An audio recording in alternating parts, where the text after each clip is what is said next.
2 தப்பிட்டு எடுத்து வச்சா வீடு அப்படின்னு கடல் அம்மா மாரி போயிட்டு வர. கடல் அம்மா கூட நீ குட்டா ஆம அண்ணன் நாட போட்டு வர. இப்பதான் வாரா பண்ணாதடா சின்ன பையா, உனக்கு கூழ் கரைச்சி எடுத்துன்னு வரலாம் தான்டா போனேன். சரி அதுக்குள்ள அரிசி ஊற வச்சிடலாம், வந்து சமைச்சிக்கலாம்னு சொல்லிட்டு குண்டான திறந்து பார்த்தா அரிசி காணோம்டா. அதான் கடைக்கு போய் அரிசி வந்து ஊற வச்சுட்டு அப்படியே உனக்கு கூழ் கரிசி எடுத்துன்னு வர. இதுக்கு போய் திட்டுற? உலகத்திலே வடி கட்டின முட்டாளுங்க யார் சொல்லுவாரு? கரெக்டா சொல்லு பாப்போம்.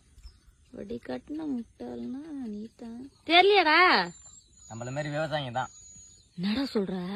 ஒரு ஊருக்கே தேவையான அளவுக்கு நம்ம ஒரு ஆளு விவசாயம் பண்றோம். ஆமா, அத லாஸ்டா என்ன பண்றோம்? விவசாயம் பண்ணதுக்கு வாங்கின கடனுக்காக எதுவுமே எல்லாத்தையும் வித்துட்டு கடன் அடிச்சுட்டு வீட்டுக்கு வந்துடுறோம். நாளைக்கு என்ன பண்றோம்? நமக்கு ஒரு வேலை சோறு கடையில போய் வாங்கிட்டு வரோம். அரிசி வேணும், 1 கிலோ அரிசி வேணும், 1 கிலோ பருப்பு வேணும். அதுவும் கரெக்ட் தான் இல்ல. விவசாயமே அழிச்சுன்னு வரானுங்கம்மா இவனுங்க. இன்னும் ஒரு 10 வருஷம் 5 வருஷம் தான். அதுக்கப்புறம் இந்த பீச்சில் அரிசியில பேர் எடுத்து வரானுங்க பேரு. அந்த மாதிரி வெங்கடேசன் விவசாயம் மாட்டிக்கின்னு பேர் எழுதி வச்சுன்னு வீட்டுல தான் மாட்டி வைக்க வேண்டியதான். அந்த காலத்துல நாங்க விவசாயம் பண்ணாங்கிறது நல்லா இருந்ததுன்னு சொல்லிட்டு அழிச்சுனே வேண்டானுங்க. போச்சு குடிச்சரா போச்சு நாடே. பக்கத்துல 10 அடி பாடு, அது 10 அடிக்கு 5 அடிக்கு பில்டிங் கட்டிக்கிறான் பேரு. அவனை கூட்டு வச்சு பாராட்டு விழா நடத்துறானுங்கம்மா. உன்னை அன்னைக்கா கூட்டு வச்சு பாராட்டு விழா நடத்திக்கிறானுங்களா?